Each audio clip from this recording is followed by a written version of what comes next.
Hey everybody, it's Mike from The Mike Wagner Show. If you like The Mike Wagner Show and you want to make your own podcast, well, let me tell you about Anchor. First of all, it's free. Secondly, there's creation tools that allow you to record and edit your podcast right from your phone or computer. You can also add any song from Spotify directly to your episodes. The possibilities are endless. Anchor will distribute your podcast for you. You can be heard on Spotify, Apple Podcasts, many more. You can also make money from your podcast with no minimum listenership. It's everything you need to make a podcast in one place. So download the free Anchor app or go to Anchor FM to get started. The Mike Wagner Show is powered by Sonic Web Studios. Hi, this is Mia Mosensia, also known as Mia No Time for Love. Check out my latest book, Missing, available in print and ebook formats on Amazon.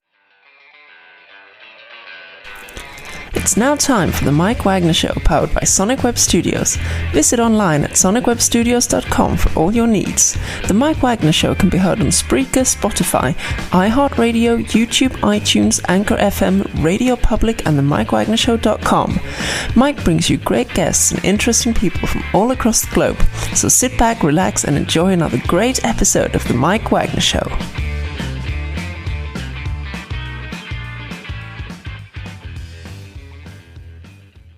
Hey everybody, it's Mike from The Mike Wagner Show, powered by Sonic Web Studios. Visit online at sonicwebstudios.com for all your needs. Looking at a professional website without breaking your budget, Sonic Web Studios is the answer. Sonic Web Studios offers fast, affordable custom web designs that blow the competition away. Call today, 1-800-303-3960. That's 1-800-303-3960. Or email to support@sonicwebstudios.com. Mention the Mike Wagner Show, get 20% off your first project. Sonic Web Studios, take your image to the next level. Also, time to give official shout out to our official sponsor of the Mike Wagner Show, international warring author Mia Mosensia. If you love fast-paced mysteries, you'll love Missing by Mia Mosensia. Available on Amazon in paperback and ebook. Missing is fast-paced and intriguing with an unforgettable twist. Takes place in 4 countries, 2 strangers, 1 target, where truth is an illusion and those you love will be the first to go missing. It's available on Amazon in paperback and ebook. Missing by Mia Mosensia has garnered great reviews and even loved and endorsed by Howard celebrities, including Joanna Cassidy, Forbes, Riley, and Manelas. So grab your copy today for Goes Missing by Mia Mosensia. Available on Amazon. Also, check out the Mike Wagner Show at themikewagnershow.com. Over 40 podcast platforms in over 110 countries, including Facebook, SoundCloud, Spreaker, Spotify, and iHeartRadio. Also, Anchor FM, iTunes, Google Play, and coming soon to HamiltonRadio.net, Diamonds FM, and more. Take the Mike Wagner Show with you on any mobile device. Subscribe to the Mike Wagner Show on the YouTube channel. Follow the Mike Wagner Show on Instagram and Twitter today. And for great gift ideas, go to Amazon.com and check out the Mike Wagner Show podcast. T-shirts, pop sockets, throw pillows, tote bags, hoodies, makes great gifts 24/7. Go to Amazon.com. Check out the Mike Wagner Show podcast. And for more great gift ideas, go to Amazon.com/Mia Mosensia for great books like Missing, Once, and Wrinkles. Also T-shirts, pop sockets, hoodies, phone cases, and more. Amazon.com/Mia Mosensia. Check it out today. Also support the Mike Wagner Show on Anchor FM, PayPal, themikewagnershow.com. You can buy me a coffee at buymeacoffee.com. But the Mike Wagner Show, make sure you do so today. We're here with a terrific lady who's the second American woman to summit the K2, which is the second highest and deadliest mountain in the world. We'll talk about that. She summited the highest mountain on all 7 continents and coordinates an all-women's exhibition squad to an unclimbed peak in 2022. We'll talk about that. Led by Sharpani in support of Nepalese women. She's also a breast cancer survivor, founded the Alpine Athletes Athletics, where she coaches aspiring climbers to reach their mountain goals, and also has a new book chronicling her path from novice climber to the summit of K2 called Finding Elevation. Live, ladies and gentlemen, from the Plus Studios in beautiful downtown Seattle, where she's climbed the Space Needle a number of times or getting up to watch a game whatsoever, but this is nothing to her. We have the amazing American woman to summit the K2 and author of Finding Elevation. Ladies and gentlemen, the very amazing Lisa Thompson. Lisa, good morning, good afternoon, good evening. Thanks for joining us today. Nice to be here, Mike. Thank you. Well, it's great to have you on board as well. So you're the second American woman to summit the K2, which is the second highest and deadliest mountain in the world. You summited the highest mountain on all 7 continents, and you were coordinating an all-women's expedition to an unclimbed peak in 2022. And it's also led by Sharpani in support of Nepalese women. You're also a breast cancer survivor, founded the Alpine Athletics, where you also coach the aspiring climbers to reach their mountain goals. You also have a new book chronicling the path from novice climber to the summit of K2, Finding Elevation. You also climbed not just K2, but also Mount Everest, Manaslu, I think I got that right. Kilimanjaro, Vinson, Denali, Amadablin, and more. And before getting all that, Lisa, tell us how I first got started. Well, thanks for having me on your show, Mike. I like to say that I got started climbing out of spite. So I grew up in the Midwest, not far from where you are. I grew up in Illinois, went to college in Wisconsin, and there's not a lot of mountains in those states, as you probably realize. So I didn't grow up, aspiring to be a mountaineer. I didn't grow up reading about Sir Edmund Hillary or those great first climbs of the Himalayan peaks. I wasn't even really that athletic. I had a hard time making the volleyball team, but I did have a very strong sense of wanting to prove myself and wanting to be seen as competent and accomplished. And so when I took my first management position in my 20s, that's the position that led me to Seattle, which is where I live today. I was the only woman at my level in my office. And as you can imagine, I was often left out of forays into the mountains on the weekends that my peers all organized. So they would regularly go climbing in the Cascade Mountains near Seattle. And they weren't bad guys at all. I think it just didn't occur to them that I might want to join them. Mm-hmm. And at that point in my life, I hadn't really found my voice yet. So I wasn't confident enough to do the logical thing, which would have been to approach them and say, mountain climbing, that sounds like fun. Can I join you? Instead, I just got frustrated by being left out. And in truth, I knew nothing about climbing mountains. What I wanted was to be a part of their group and to be seen by my peers as being successful and competent and worthy. And so what I did was just decide to climb my own mountains. And so I ventured out and started climbing and hiking smaller mountains in the Pacific Northwest. And then eventually hired a local guide company to climb Mount Rainier, which is the highest mountain in Washington. It's 14,410 feet. And after that climb, I summited in 2009. I was hooked. I had found something that, was a great physical challenge, but also a significant mental challenge. And I wanted more of that. That's rather interesting. And what was that one precise moment that simply influenced you into what you're doing for the rest of your life? You had a turning point, but what was that one precise moment in that turning point? Yeah, I think that climb of Mount Rainier in 2009 is what solidified mountains in my heart. That's what made me realize that I wanted to spend more and more time climbing. At that point in I was in my 20s. I didn't realize yet what mountains could give me in return. I saw them as a way to prove myself and as a way to challenge myself, as a way to prove people wrong. And I liked all of those things. But as I began to climb bigger and bigger mountains and take on, more challenge in the mountains, as I became more competent and skilled, I started to realize that mountains had a lot to teach me.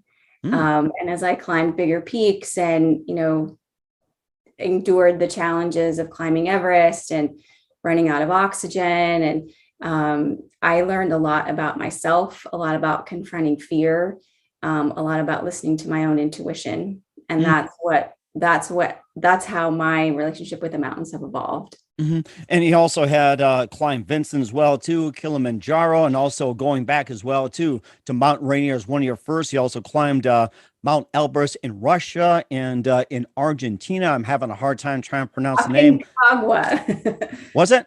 Aconcagua. Aconcagua. Okay, now I'm learning. You got it. He also the Grand Teton, of course, Denali as well, too, and Mount Baker and Tharka Kang and what was it? Nepal, and of course, Mount in Australia. Was it Kazu? Oh, that's another. I'm in trouble today. Yeah, those are hard words. So Kosciuszko is the name of the highest peak in Australia. It was named after a Polish team. So Kind of hard to say. Oh, wow. What was it like the first team that actually climbed and succeed? Was that how it was named after? I think it was someone who explored that part of Australia, and so it was named after him. Yeah, he was a Polish guy. Okay. And also with some of the mountains as well, too. It's like, which do you think was like the easiest after a while? Of course, like K2, we're going to talk about that. What do you consider was like the easiest and the least challenging for you? Well, certainly the Kosciuszko in Australia, which is about 8,000 feet high, not technical at all. It's really just a hike, was of the 7 highest peaks, the highest peak on each continent. That was the easiest one. It's sort of a funny story. I was in Australia for work at the time. I still had a corporate job. And so it was very important for me that I climb this peak while I was there because, Australia is not an easy place to get to. This was actually during COVID. And so I was very adamant that I was climbing this mountain. I had one weekend to do it in, and I completely over prepared. So if you can imagine, going on a few hour hike, I took with me crampons and rain gear and extra food and more water than I needed because I was very determined that nothing was going to stop me from getting to the top of Kosciuszko, which was the last of the 7 summits for me. Wow, that was really interesting. And I was just thinking about that. It's like, what was it like the fastest you've climbed, or what was like the fastest mountain you've climbed? Well, I don't necessarily keep track of how fast I climb mountains. Climbing big peaks. So Everest, for example, or any of the other peaks that are the highest in the world, there's sort of a standard of altitude in mountaineering, and anything over 8,000 meters or 26,000 feet is considered really high. There's only 14 mountains in the world that are that high, and they're all in the Himalayan or in the Karakoram mountain ranges. And so those peaks are climbed not as you might expect, because they're at such high elevations. Our bodies aren't able to survive with the level of oxygen that you'll find at those elevations. And so it's important as a climber to acclimatize.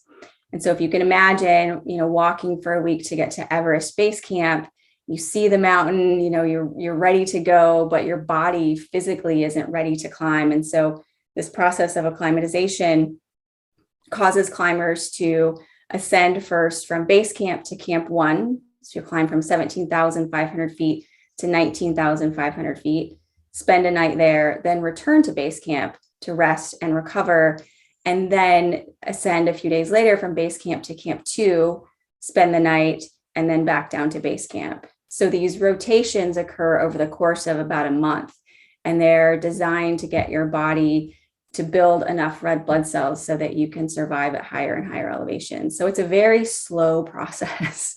And how long do you say it takes again to get acclimated before you climb?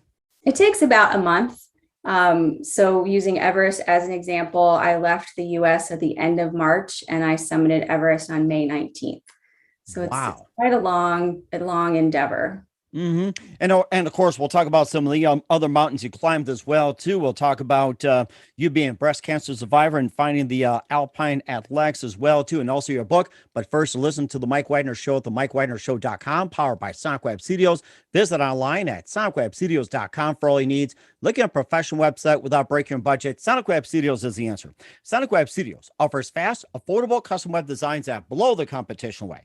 Call today, 1-800-303-3960. That's 1-800-303-3960, or email to support@sonicwebstudios.com. Mention the Mike Wagner Show, get 20% off your first project. Sonic Web Studios, take your image to the next level. Also, time to give official shout out to our official sponsor of the Mike Wagner Show, international war-winning author Mia Molson-Zia.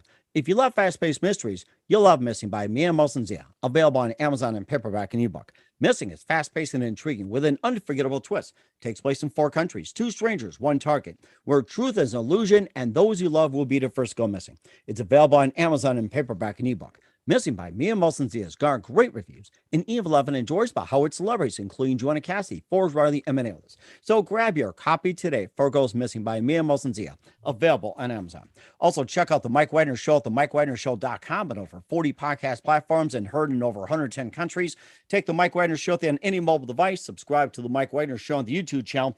Follow The Mike Wagner Show on Instagram and Twitter today. And for great gift ideas, go to Amazon.com and check out The Mike Wagner Show podcast. And for more great gift ideas, go to Amazon.com/Mia Molson-Zia for great books, merchandise, and more. Also support The Mike Wagner Show on Anchor FM, PayPal, themikewagnershow.com. You can buy me a coffee at buymeacoffee.com for The Mike Wagner Show. Make sure you do so today. We're here with the author of Finding Elevation, Lisa Thompson, the second American woman to summit the K2 here on the Mike Wagner Show. And with you being the second American woman to summit the K2, and tell us about the first person that did. And I guess it kind of like maybe like a little comparison, how you did things. And second woman, so it's like, that's got to be a feat. And what about the first one? Yeah, so K2 it's the second highest mountain in the world. It's about 800 feet shorter than Mount Everest. And people often assume that because it's shorter, because it's not as high, that it's easier to climb, which is absolutely not the case. K2 and Everest are really not even in the same league, in my view, in terms of danger or difficulty. And sort of to put that in perspective, the death rate on K2 is about 1 in 4, which is about 10 times higher than it is on Everest. And so I made the decision to attempt K2 after I beat breast cancer, which was not a very popular decision. You can imagine I had just sort of fought for my life and beat cancer, and had decided then to take on this very challenging mountain.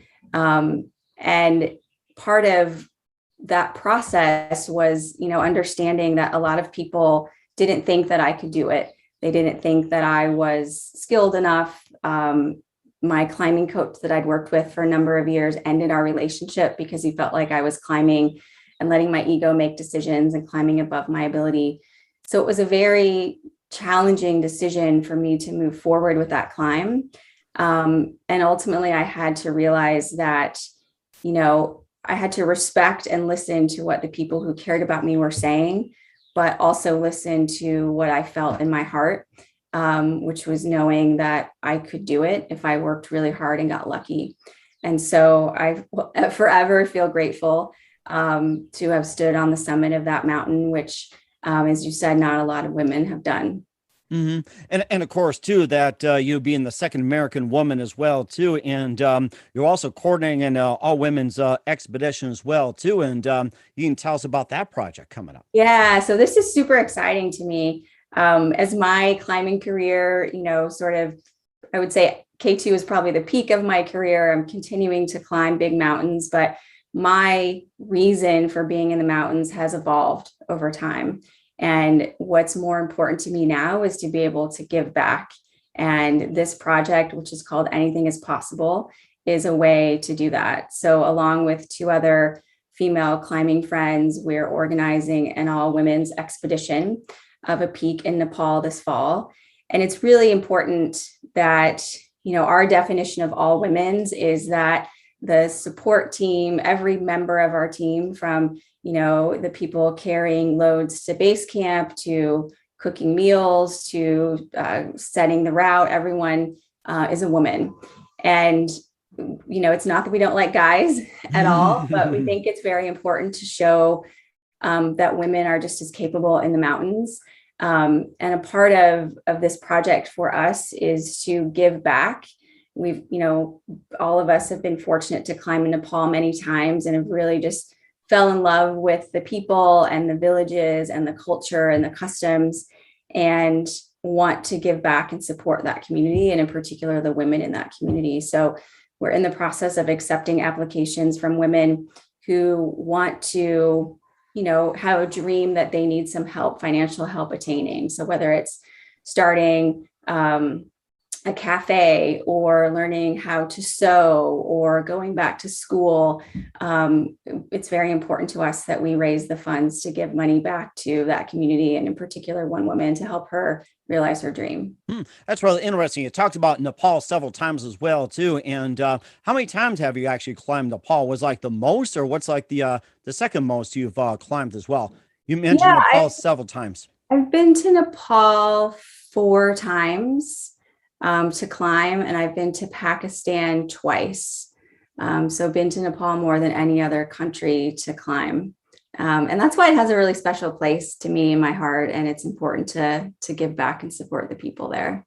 And also, you also climbed Vincent as well too, and I look at some of the notes here as well too, and you also did Denali as well too, and maybe tell us a bit about that. And if there's any mountains that we have not covered, feel free to talk about it as well. It's like I think I covered everything. I think you've got them all. So Denali is the highest mountain in North America. It's 20,320 feet. It's in Alaska. And for me, that was really the first tough mountain that I aspired to summit.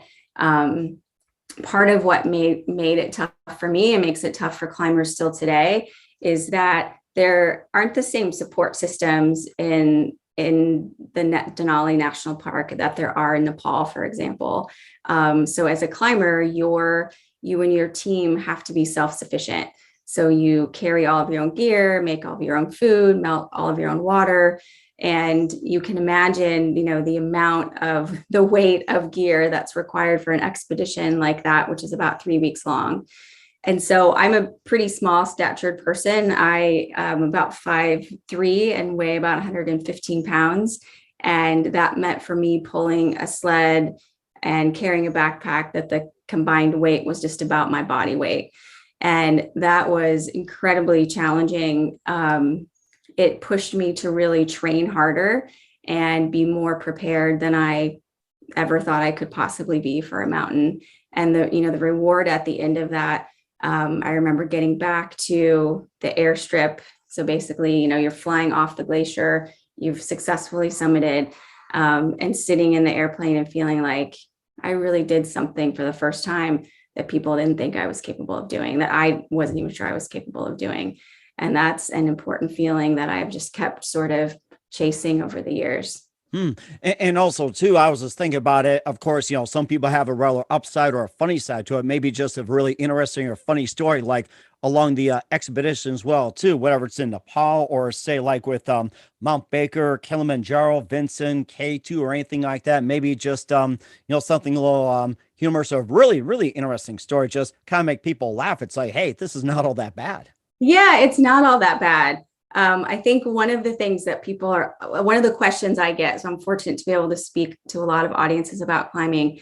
And one of the questions I often get is about how you go to the bathroom when you're climbing. I never thought about that, to be honest with you. Should I dare to ask?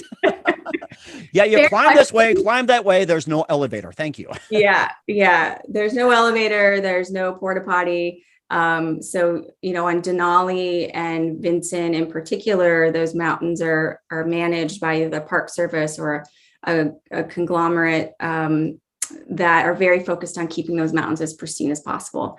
And so that means you have to carry everything off the mountain with you. Or in the case of Denali, you're allowed to deposit it in one very specific crevasse. Take the contents of your toilet. Whoever, realizes that the toilet is full has the privilege of emptying the contents, and you actually toss it into a crevasse. That's, sort of the cleanest way. And the thing about glaciers, so a crevasse is just a big crack in a glacier.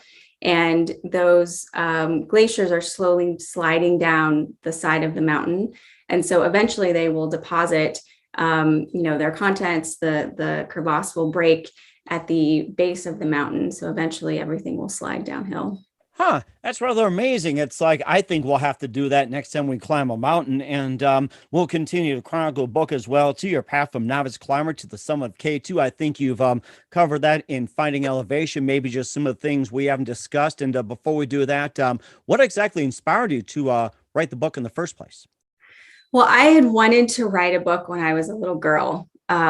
I studied engineering in college, and so I took a very different path from sort of studying English or the arts, but still had that desire within me to do something creative and to write.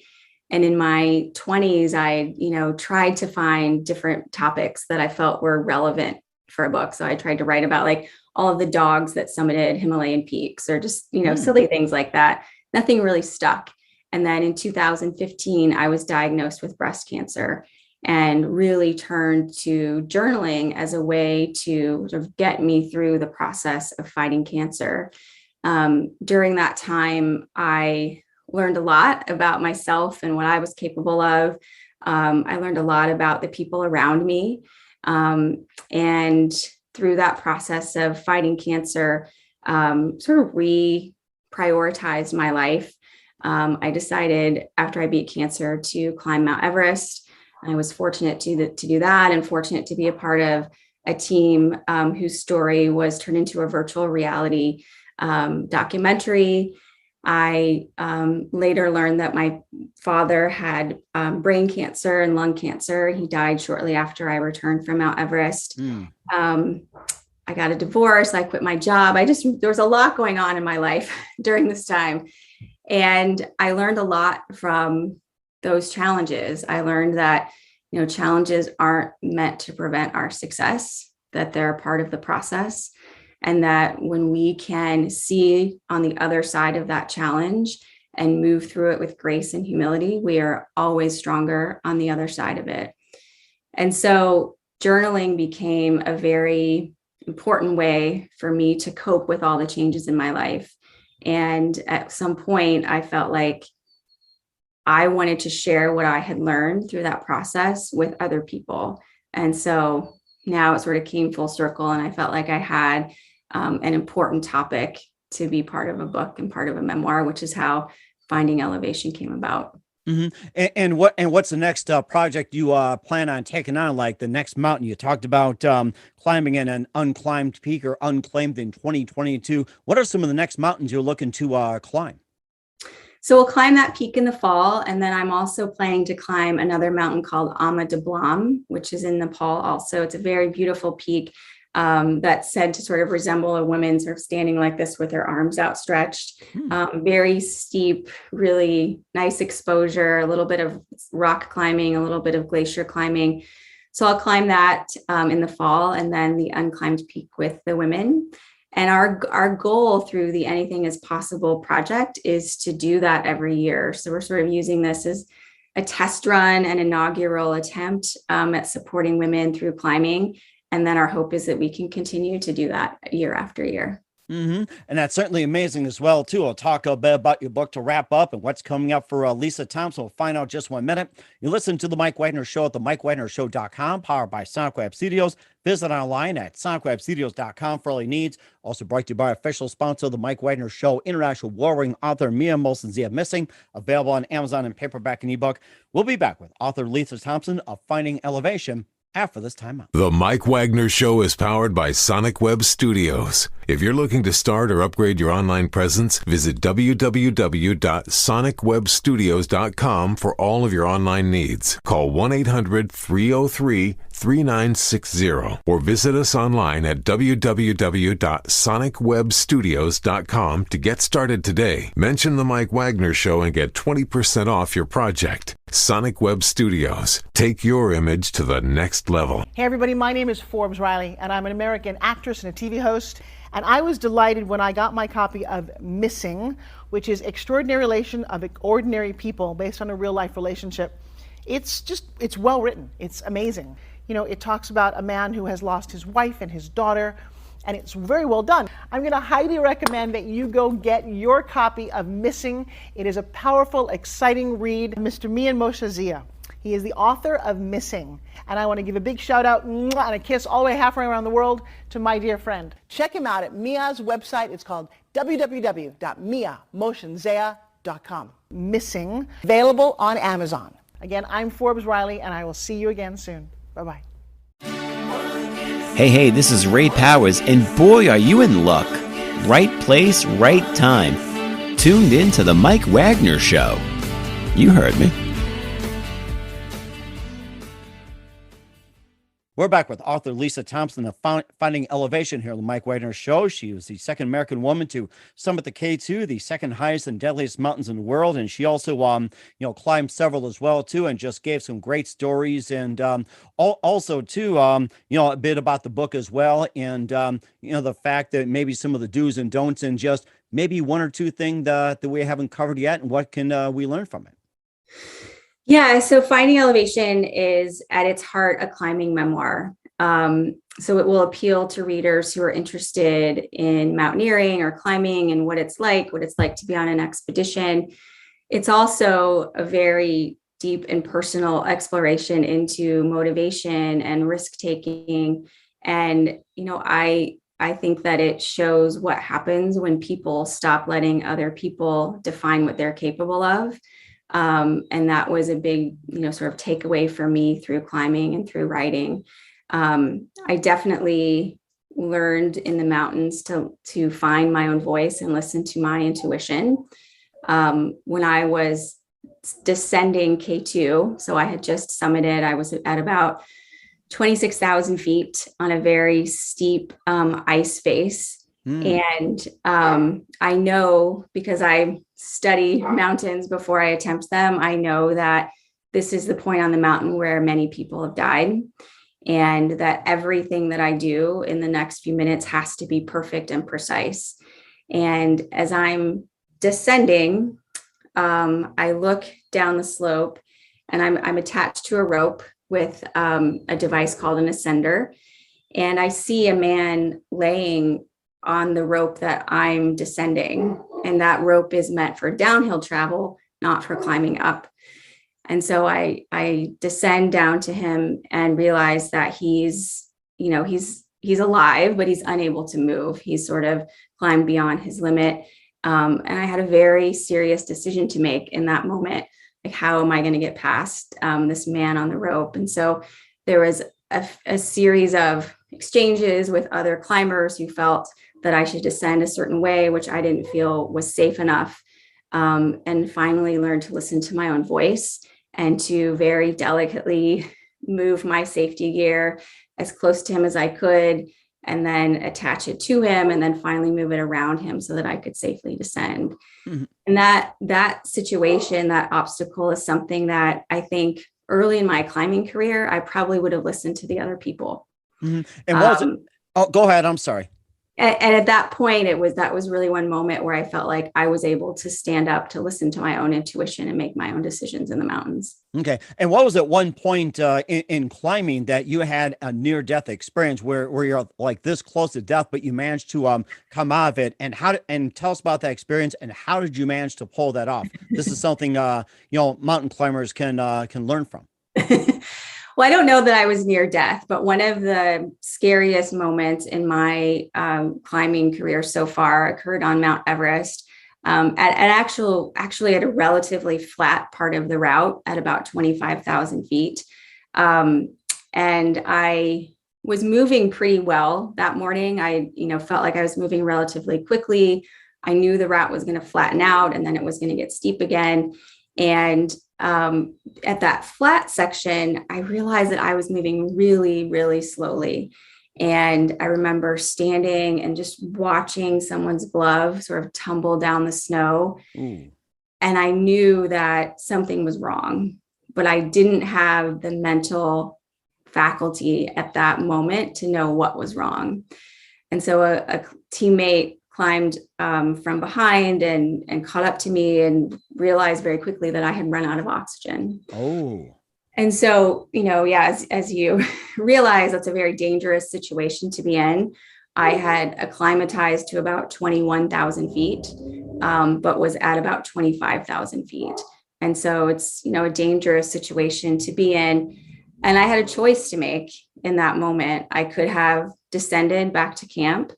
I could have sat in the snow and waited for someone to bring me a new bottle of oxygen, or I could have kept going. And I chose to keep going. That section of the route is called the Yellow Band, and it's about 30 degrees of limestone. So it's rock. at sea level, it would be fun, be easy to climb. But on that day without oxygen, it was one of the hardest things that I had ever done mentally or physically. And I told myself just to focus on the climber ahead of me and to never, no matter what it took, never let him out of my sight. And somehow I powered through that climb, that situation, and made it to the other side very, very slowly. I'll never forget the moment where I finally got oxygen again. It sort of flooded, my blood, and I could see clearly, and I'll never take it for granted again. It also made me think of the National Geographic specials. I think there's a couple of movies in there. One was with Sylvester Stallone. I think it was in a movie as well, and I can't think of the name of it. And it kind of made me think it's like you're in that too. So yeah, it's a very scary situation to be in. Absolutely. And, it's part of the risk of climbing with oxygen that you're not acclimated. And if that gear should malfunction, you can get into trouble very quickly. So I was fortunate to have a team around me and really learned a lot in that situation about mental toughness and realized that we're all so much stronger mentally than we give ourselves credit for. Okay.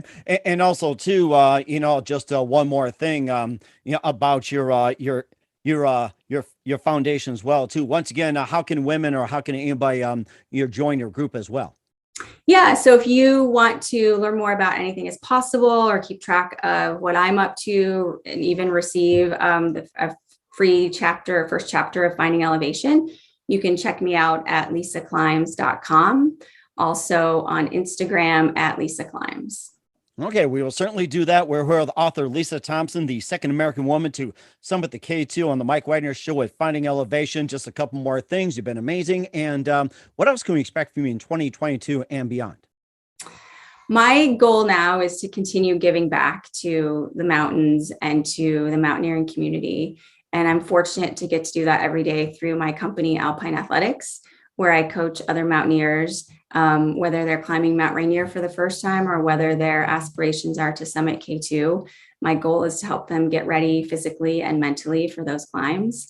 And it's been a very rewarding sort of shift for me to feel what it's like to be a part of the equation that helps climbers achieve their goals in the mountains. So it's a really fun and rewarding time for me. That's rather interesting, and we're looking forward to doing that. And who do you consider your biggest influence in your career? Wow. I think, so this might sound, I don't know if it's really my career, but I've always been influenced by Oprah Winfrey. Oh. I remember coming home from school when I was in, junior high and like rushing home to watch her. I think she's, just been an incredible role model for women, certainly people of color.